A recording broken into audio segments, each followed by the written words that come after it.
Agatha Harkness is back in the MCU for an all-new Disney Plus show, Agatha All Along, and I've seen the first 4 episodes. So today, let's see if this show is off to a strong start.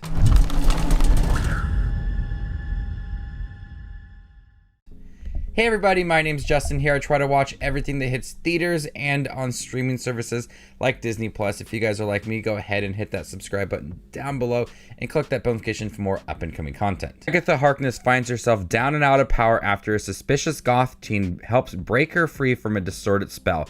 Her interest is piqued when he begs her to take him on the legendary Witch's Road, a magical gauntlet of trials that, if survived, rewards a witch with what they're missing. I really liked WandaVision. It's my favorite MCU Disney Plus show, and with so many cool concepts that they had within the show and how they were able to manage having different styles to it and it being like a television show within a television show was really interesting.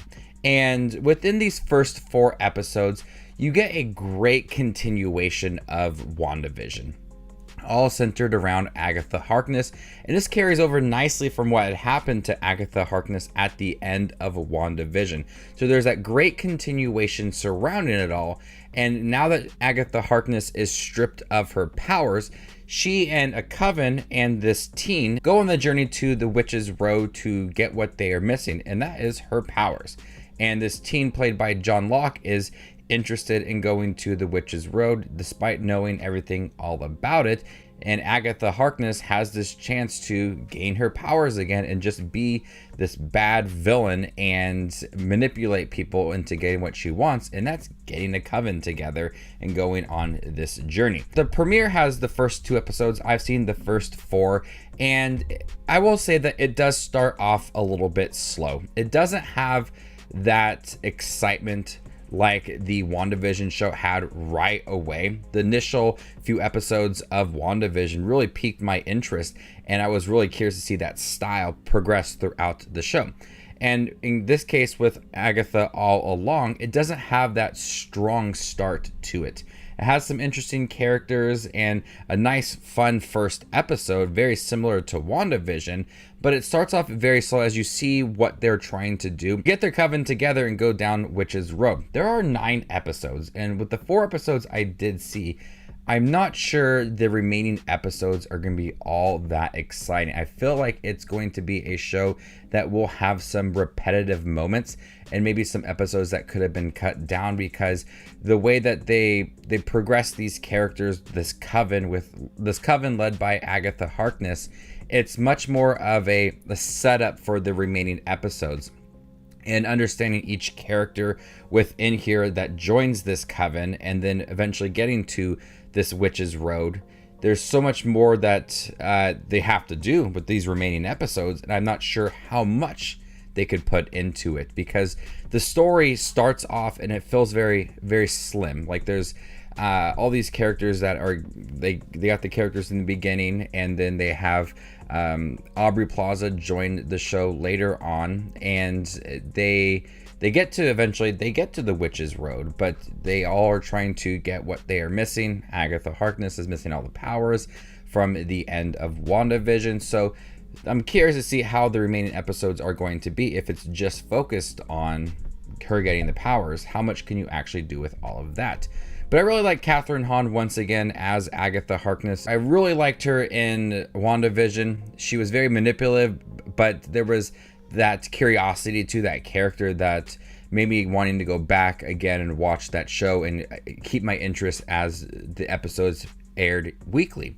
And she has this chance to go on this journey to gain more power. And when we get to the introduction of all the characters, you still feel that sense that Agatha Harkness is evil and she's manipulative, and she knows what it needs to take to get to the Witch's Road and be successful through all of that. Kathryn Hahn still very strong within this series, but she is accompanied by a lot of characters, the coven, and all of the characters really contribute a lot to the show. I don't know all of them just yet. I feel like the first 4 episodes didn't do the most to get me so interested in these characters and add a lot of personality to them and just kind of get an understanding of those characters. One character that stood out was John Locke, who plays this teen.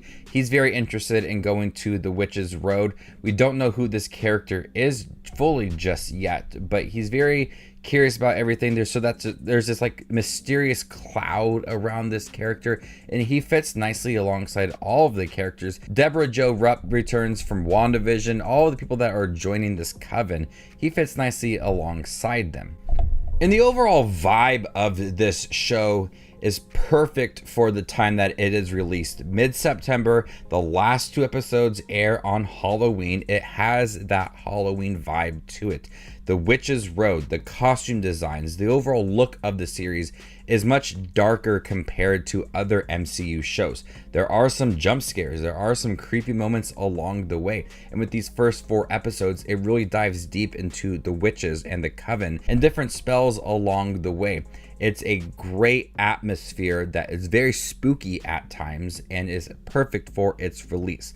I was so happy that they did release it in September so you could lead it into the Halloween season. It's a perfect time to release it. But the overall just vibe of the show is creepier than I expected. There's not a lot of like major jump scares and a lot of blood or anything, but the overall like the look of it, the witches, and the Witch's Road, the costume designs, I really liked the overall atmosphere and tone of this series. But it was starting off kind of slow, and not knowing so much of these characters, I am interested in the remaining episodes of this show, but I'm very hesitant on it, and I'm not sure what they will be able to do with it all if it's just focused on the Witch's Road and gaining what you are missing. I'm not sure how much they could fill in with these remaining episodes, as you really kind of peaked a little bit in these first 4 episodes. The 2 episodes in the beginning start really slow. They kind of feel like they could be just one episode,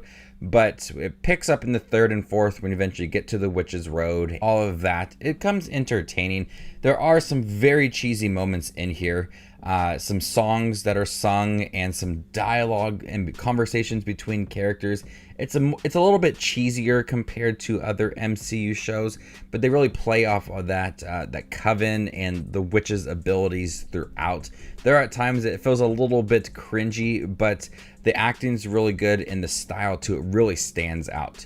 And also, I really loved Aubrey Plaza in here. She didn't have the most to do with in these first 4 episodes, but you really felt her presence, and I'm really excited to see her later down the road. She's so cool in here so far. I think it will only get better. And before I give you my score for Agatha All Along, make sure to check out my channel. Here I do movie reviews, trailer actions, ranking videos, tier lists, all that fun movie related content that you see on YouTube. I do it all here, so hit that subscribe button to get it all in one spot. I'm gonna go ahead and give these first 4 episodes of Agatha All Along a B-. Thank you guys for checking out my review for the first 4 episodes of Agatha All Along. Have you guys seen them by chance? What do you think about them? Let me know in the comment section down below, and stay tuned for more up and coming content like this. My name is Just Watches Movies, and you guys stay classy, YouTube.